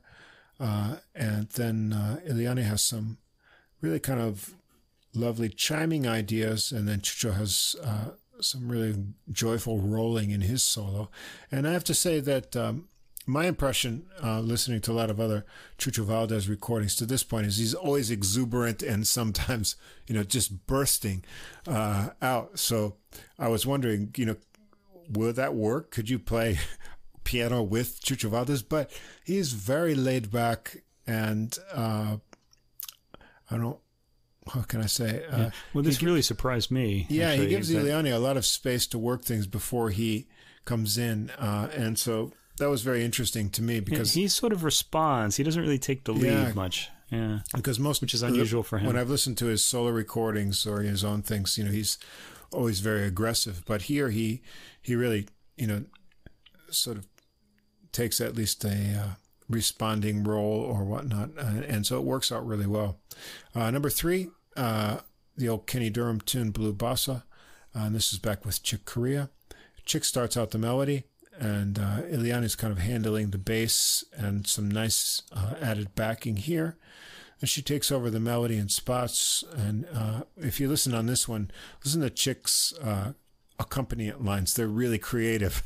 He can just compose these fabulous sort of counterpoint things that go on. And then they change the mood with a real chimey kind of motif in the middle of the tune. Yeah, I pulled that out too, the chimey. That really caught me. And that's Chick doing that as well. He comes up with that idea. And then they get some really incredibly synced counterpoint lines going on together, and they build it up rhythmically. But then, instead of going out with sort of a rush on this, they bring it back to a quiet kind of end with a bit of mystery. So really nice treatment of this, this tune. It is such a great tune, and they do a lot of interesting things with it. Back to Chucho on the next track, Corazon Partido by Alejandro Sanz. Eliane carries the melody at first, and Chucho gives some gracious support here. And then Chucho takes his own turn with some funkiness, and he adds some just really amazing technical lines and Cuban-style rhythms into this one. They have some more joyful trading throughout the track, and then they bring it back down and back to the melody in the middle. Then they play on more and more trading improvised lines. About 8 minutes, there's a more percussive kind of Cuban rhythm injected, and they stretch this one out with more variations up to 11 and a half minutes. Right, it's they very never long run track. out of ideas, so they just go on and on this one, having fun. Number 5 is the title track, back with Chick Corea, Mirror, Mirror. And this is a kind of more pensive tune of Korea's. It's got some interesting harmonies and played in a really rubato style. It picks up into a waltzing kind of swing after a few minutes of this more free kind of rhythm. And there's lots of interesting lines for both of them with a really nice ending. Next track, back to Chucho, Sabor a Mi, and this is a tune by Alvaro Carrillo. It's a very pretty tune that starts with a kind of Satie-styled intro. It's kind of something like you might imagine Bill Evans would do. However, out of that kind of impressionist start, a nice groove develops, and Eliane has a really nice energetic solo through here. Off to Chucho, who rips out some amazing lines in his solo, and they have a nice new groove before the ending too. So this one's really bursting with different ideas and arrangements here. And then the final tune here is our soul jazz standard, There Will Never Be Another You, which was by Harry Warren and Mac Gordon. And this gets off to a swinging stroll with Chick on the melody first, and then he passes it off to Eliane, and she plays great on her theme here as well. And it's nice to have this one jazz standard, and shows a huge sense of swing. You can just imagine all the rhythm parts, and you don't need any bass or drums here because they've got such a great swing concept. So this is a fun recording with great synergy and respect between the players. They're not competing or showing off. They're just giving lots of space for the musical creativity of each other and their partnerships. And so it all works really well. It's a joy to listen to. They're just having fun. And it's really nice to have one more recording of Chick Corea here in this relaxed setting, showing his brilliant creativity. And Eliane shows, her full sense of what she can do on the keyboard too, especially with these massive jazz giants as partners. So there's a lot of things that could get murky or not be executed well with just two pianos, but this album works really well, and it's a lot of fun to listen to. So any jazz piano fans, I highly recommend this one. Yeah, it's kind of interesting that the last track is There Will Never Be Another You. The last Chick recording that we're hearing so far, there will certainly be never be another him. So it's a lovely send-off there. It's a joyous piece, gorgeous ending. I want to also mention in Mirror, Mirror, I felt like I liked this a lot because Eliane Elias starts this piece, and she starts like playing sort of like Chick. You can kind of hear that she's sort of trying to imitate him, but he doesn't play like him when it comes to his part. He's sort of he can't. He's always got to be sort of teasing in a way. He kind of gets for some kind of angular sort of melody and response. I thought it was really fantastic. Just that active mind that he always had when he played the piano. The thing I wrote about this that overall that really struck me is that you can't really tell Chick or Chucho Valdez apart. They both seem to adapt to Eliane Elias' style, or they completely mind meld with her. I don't know, because it just sounds so like such a, it sounds so together, like a four-armed person sort of playing. It's really extraordinary. Yeah, I mean their individualness comes out eventually in all of the solos, but when they're just playing together, it's almost could be one individual. So that synergy, which is really what you need to pull something off like this, is definitely there. And so it's a lovely project, and it must have been really hard for her to get this completed and out there after Chick passed away too. Yeah. And if you see an interview with her, her exuberance, and she seems to be like a really huge, warm personality person. Sometimes, especially with any kind of musician or jazz musicians, when they have interviews with them, you sort of pick up on their quirkiness and things like that. But you don't get any sense of that from Eliane. She seems just to be like a huge-hearted person who just loves music and exudes happiness and exuberance. So I think probably her personality was a large part of being able to, pull off this kind of meld with other piano greats together. Because usually when you get a kind of project that you get players on the same instruments together, it sort of ends up with some kind of tension or outdoing kind of things. But that doesn't come across here at all. It just adds to like the musical creativity, and you get a really nice performance out of these collaborations. Yeah, I get that exuberance. I mean, in her personality, I mean, it comes into her playing, and it's also what draws me to it too. I mean, someone who's going to be like that, they're just expressing this pure joy through their playing. It's just always going to be a joy to listen to them. I really like her in general.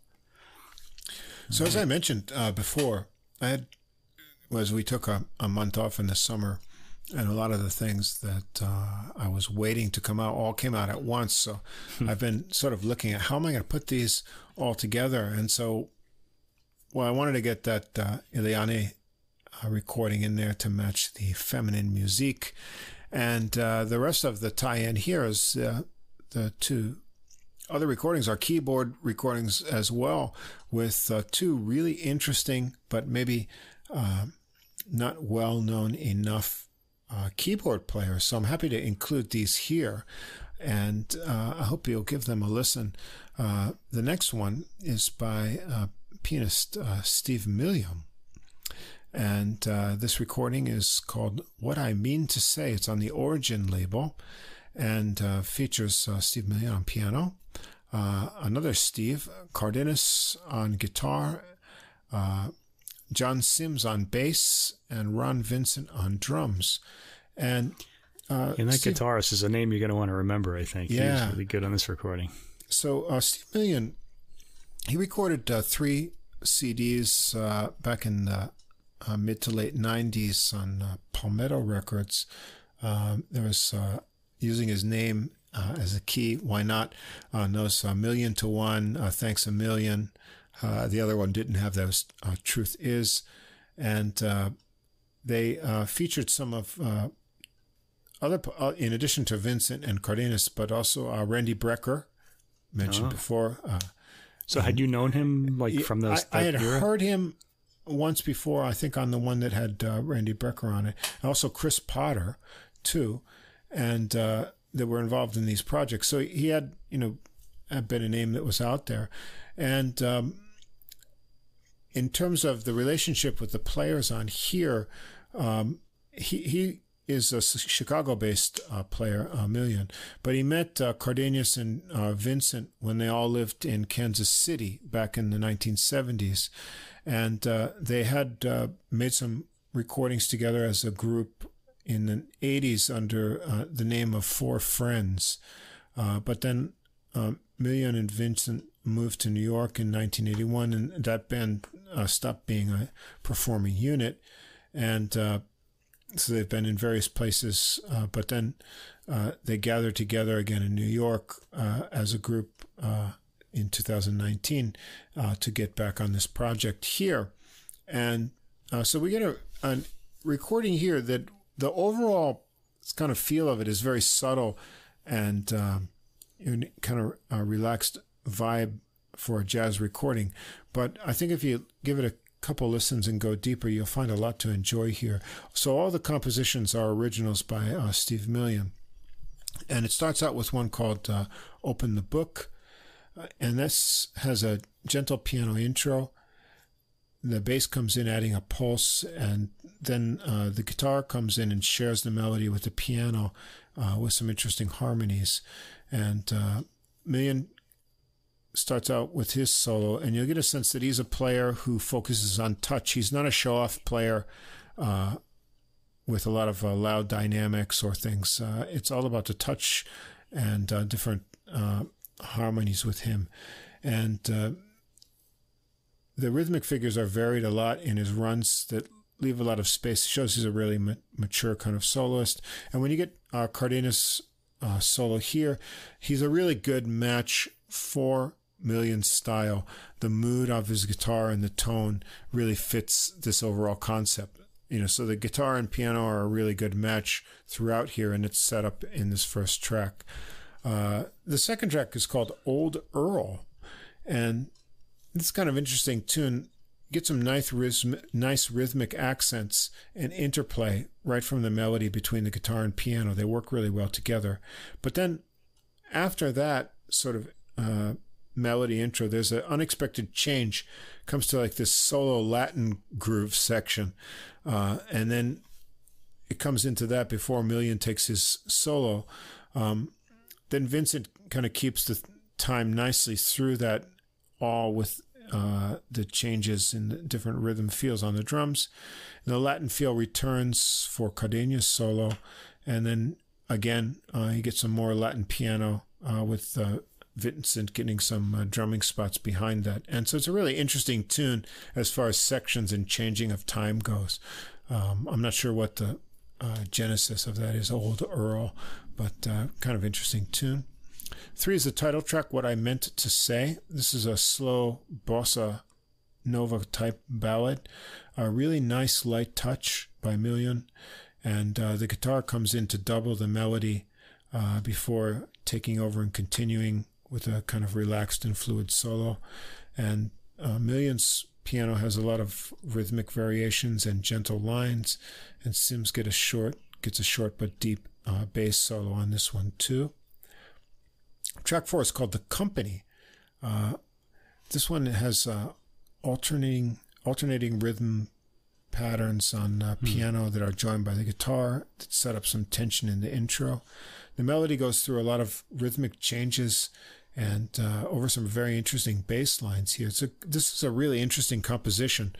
There's a huge pause, and then we get the piano figure again before a really digging in bass solo. And then McMillen's solo on this one is a really expansive kind of modal type solo that builds up intensity and a lot of interesting harmonic lines. And Cardenas gets a bit more edge to the tone in his solo here compared to his normally really kind of fluid, watery kind of sound. Track 5 is called Situations. This is a solo piano intro that sets up a swing tune that has some nice harmonies to it. And McMillen is off to soloing over the kind of really throbbing, walking bass line that's cool here. And Vincent has some nice drum fills to encourage him. And Cardenas has a nice slow burn in his solo on this one. And then bass and drums get some time to trade off on this one. The next track, My Explanation, is a really kind of hypnotic line tune. Has some interesting accents that build the melody on this one. It seems to be built around a 9-beat cycle, so the rhythm is really interesting here. It is an interesting kind of structure to the beat here, and the harmonies and feel constantly change throughout McMillen's and Cardenas solos. So they're sometimes mellow or modal, and then sometimes bluesy. And there's a kind of cool, short, sparse bass solo on this one too. 7 is Waltz for Mr. Abercrombie. I guess that's John Abercrombie. It's a medium waltz melody that's played in unison on the piano and bass, with some really nice light drum brushing on this one. And then the guitar takes over for the bass line, jumping in with that unison melody. Sims solos first on the bass, building a nice arc to his solo. And Cardenas has another flowing solo here. Some really cool triplet figures and some bluesy notes. And then McMillen solos nicely as well. Number 8 is a tune called Missing Page. It's another relaxed ballad. Some nice accents in the bass that go together with the left-hand piano accompaniment. And Sims has another really tasty solo here.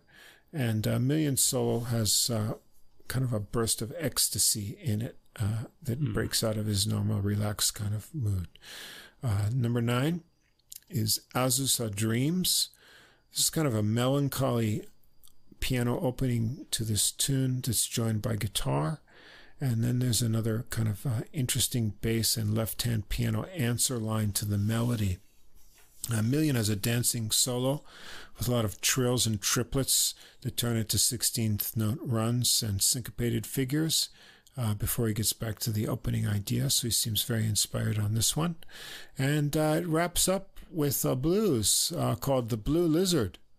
And this is a blues waltz with some cool chords. And Cardenas takes a really bluesy solo with some percussive notes, kind of harder attack than we hear on the rest of the album at his climax here. McMillen starts out mellow and builds up into some rolling figures and harder attacks too. And you can hear some kind of Keith Jarrett-like vocalizing in the background on this tune, although it's not quite as loud as Keith Jarrett would do.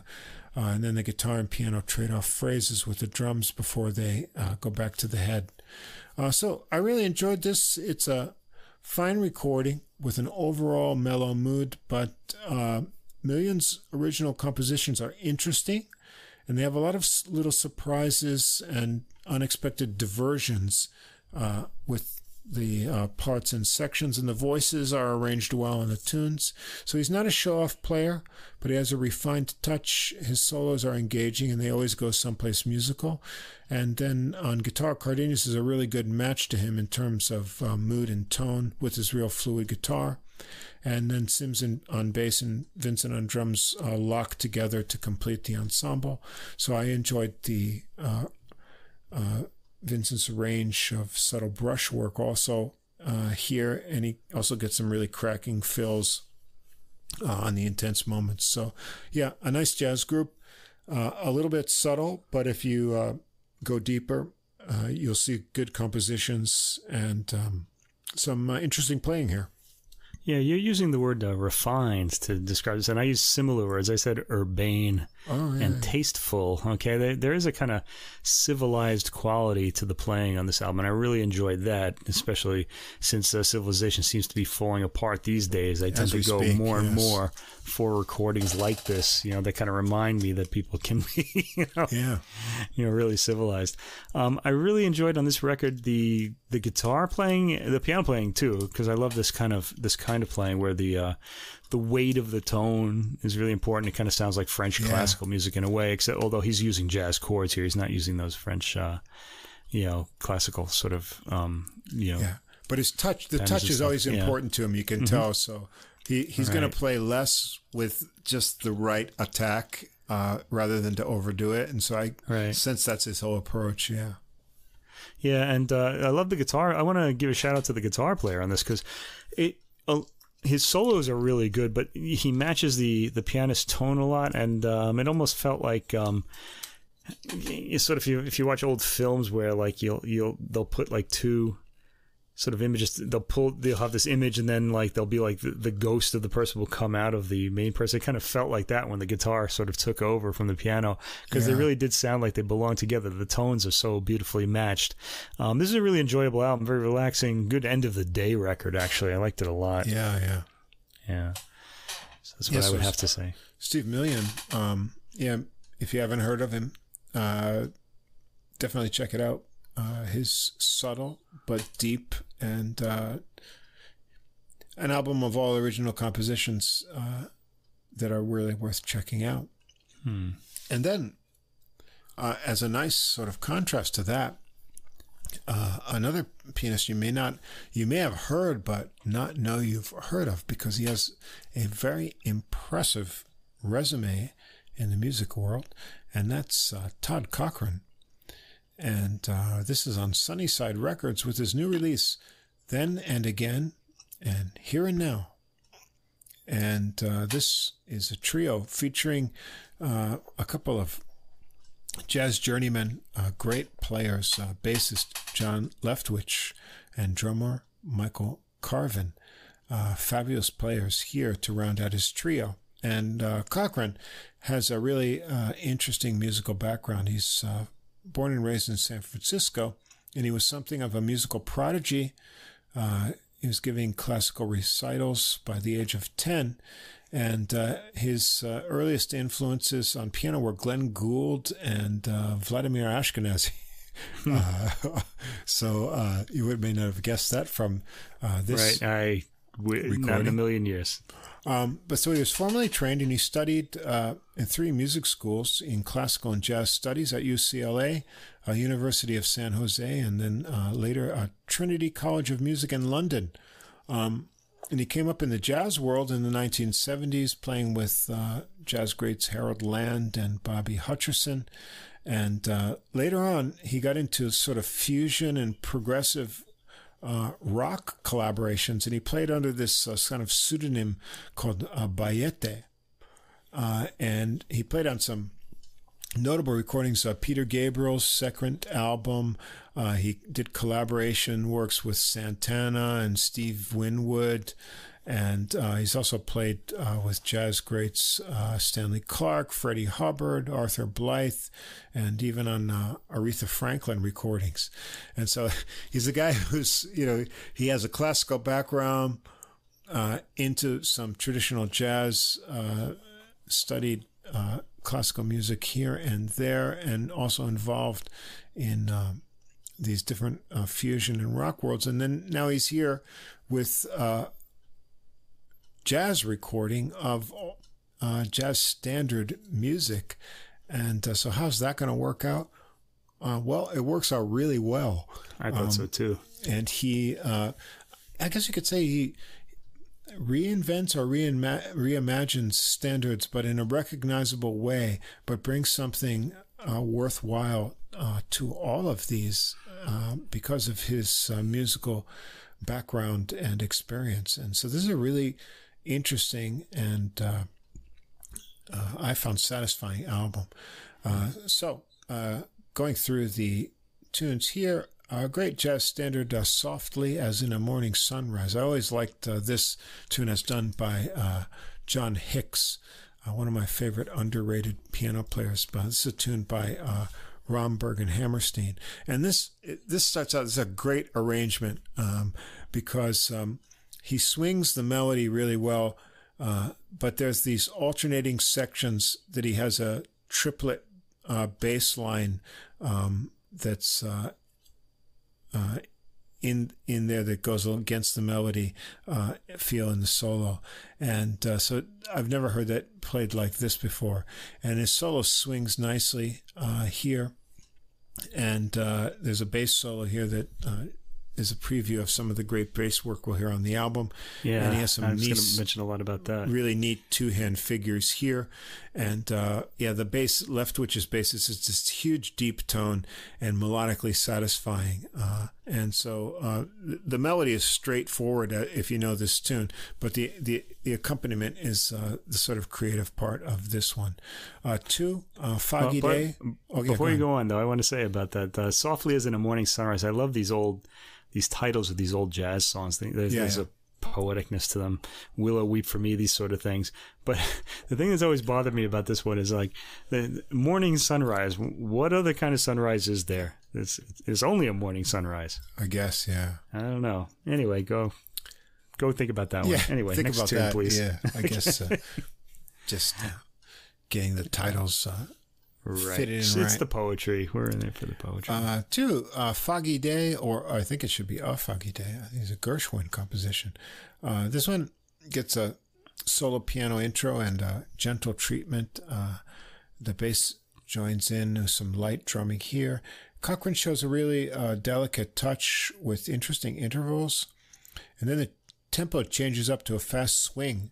And he gets some chiming chords in there, and he's off on a real charging solo.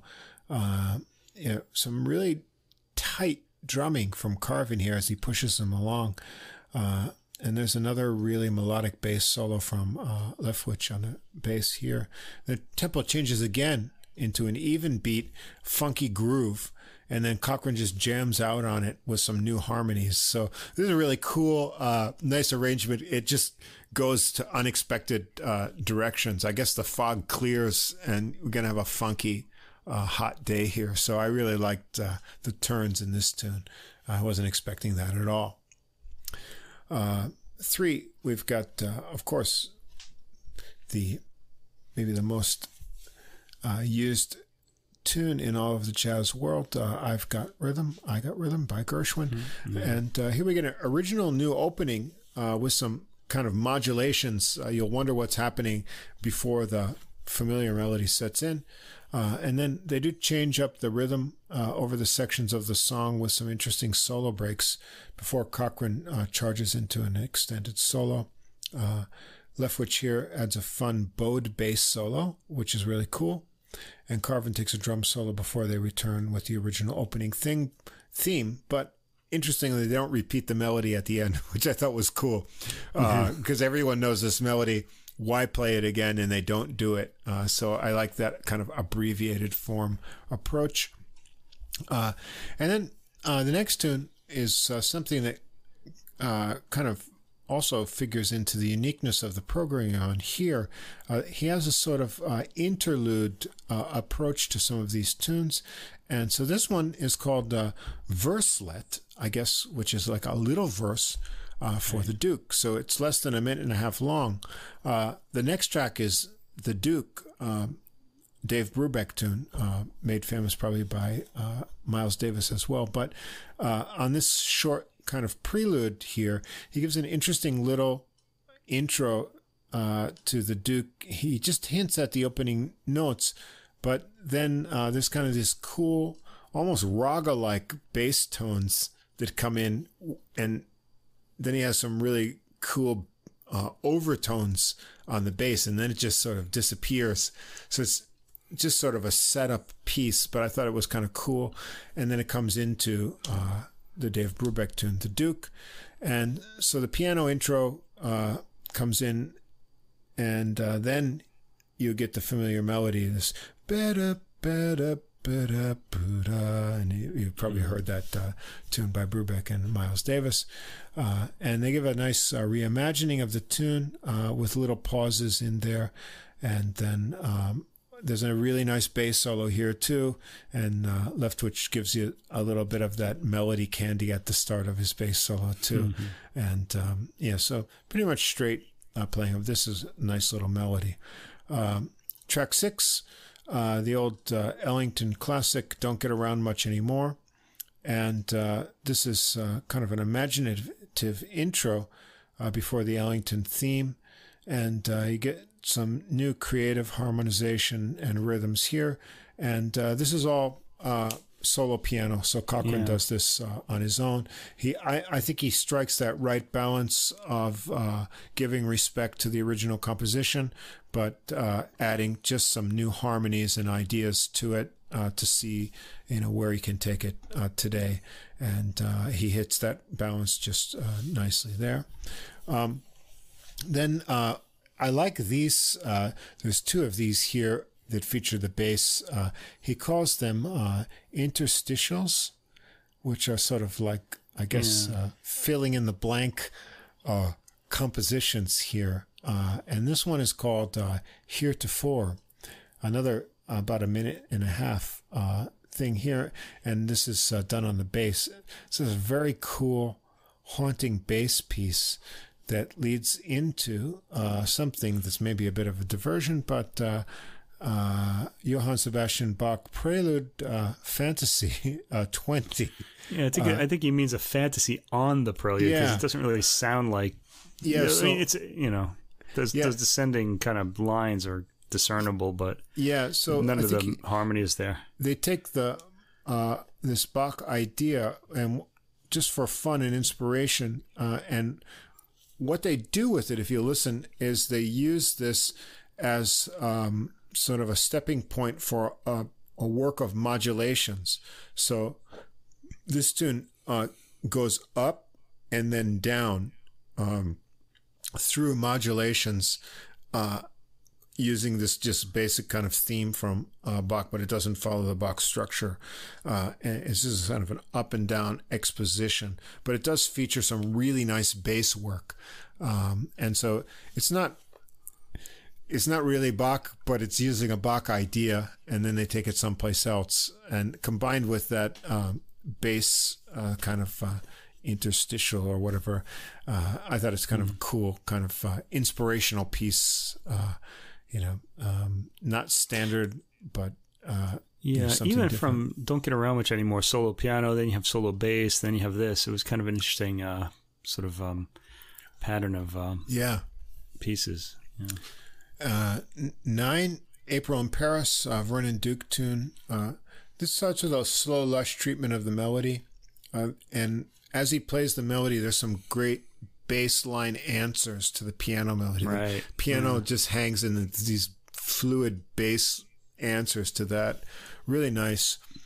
Cochran teaches this one very gently, but his note choices and harmonizations are really creative. Nice ending chord sequence too. So you can't do too much to this because it's so familiar. But he gets some creative expositions on this one too.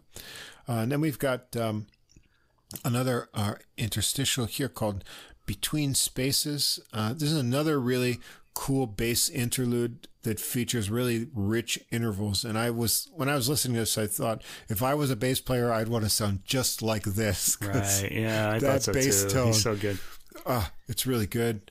It's perfectly captured on the recording as well. You get the big deepness of the really low notes. However, they have the bass mic'd on this. It's like that would be just ideal on this recording. Yeah. Track 11 is Invitation from the movie.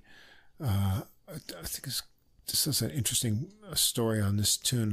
The composer is Bronsloch Kaper. Has become a jazz standard. You'll know the melody, but it's off to a swinging intro before the theme comes in at a slow tempo. Some really nice cymbal work by Carvin on this one, and it change up to a straight rhythm. And then there's some killer walking bass on the swing section when the tune changes up.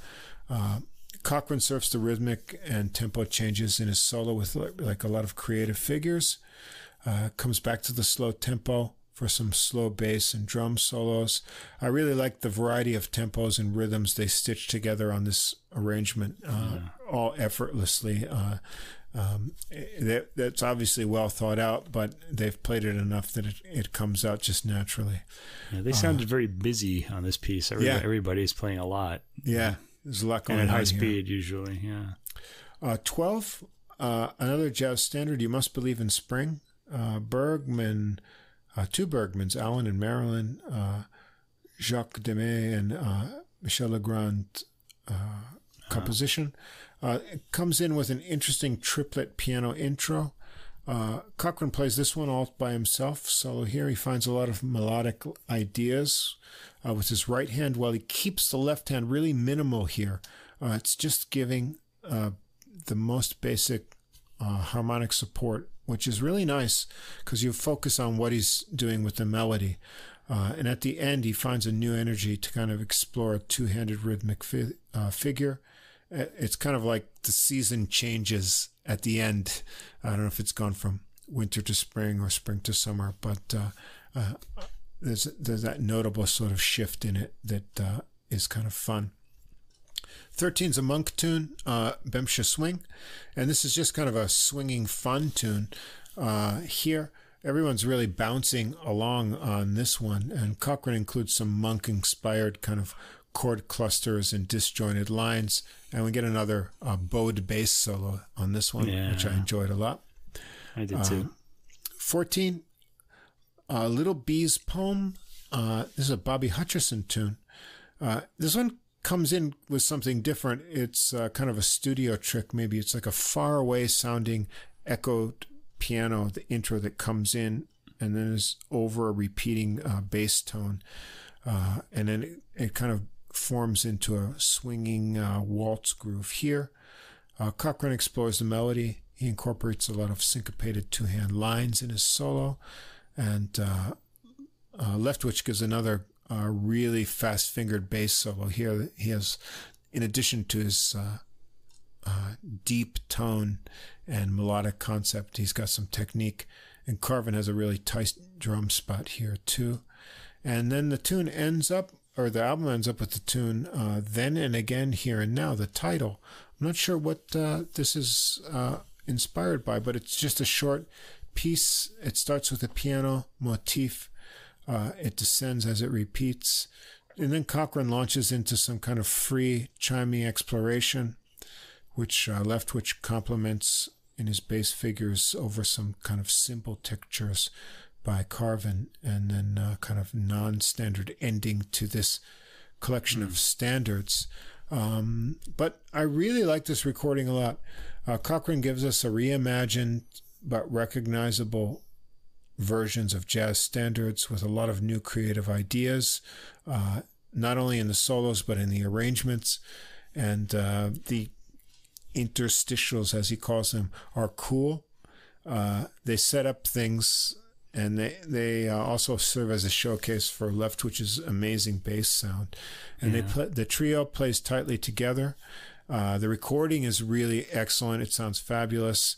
And I guess this is sort of Cochran's first kind of standard tune jazz trio. But man, I hope he does more like this, because this combination of players and the way he's approached the materials respectfully, but finds inspiration to do cool things, is really fabulous. And so I thought this recording, I listened to it once just in a sort of on a whim, and then I was hooked into it, and it's rewarded on successive listenings.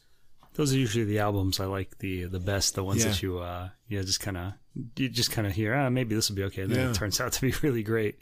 Yeah, I just going to repeat what you said. I really especially enjoyed the bass playing on this album.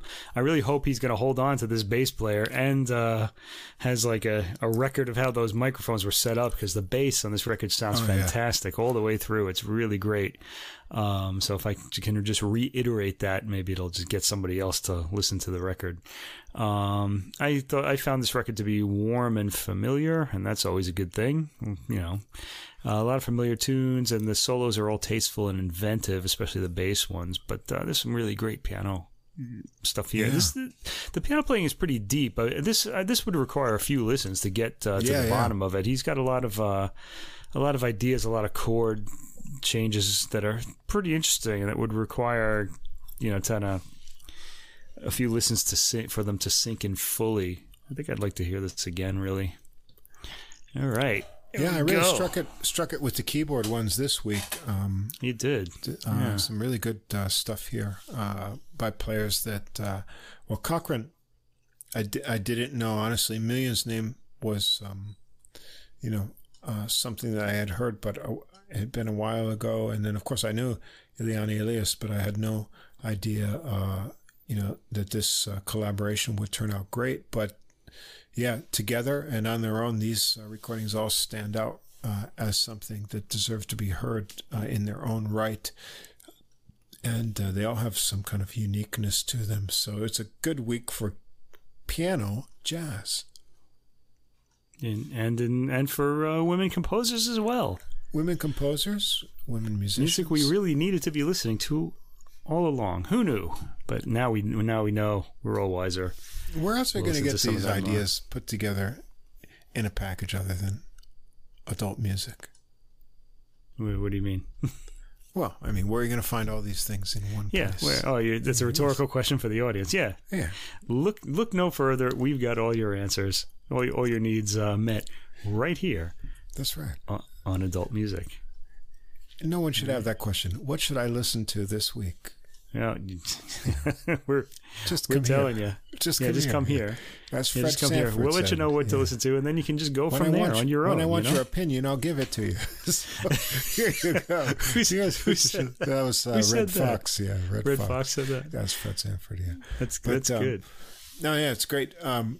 So this turned out to be a good combination, and I'm trying an enjoyable week of music. I mean, we took a real chance with these. I hadn't pre-listened to any of these classical recordings before putting them on, and they turned out to be all really top flight. Yeah, especially that violin performances and recordings. Yeah, that was really especially good. the one called "Female." That'll be the classical recording that I'd recommend for this week. Yeah, that's excellent. And to be honest, I liked all three of the jazz recordings. I can't really pull one out of there. Yeah, they're good. Yeah, I'm just trying to.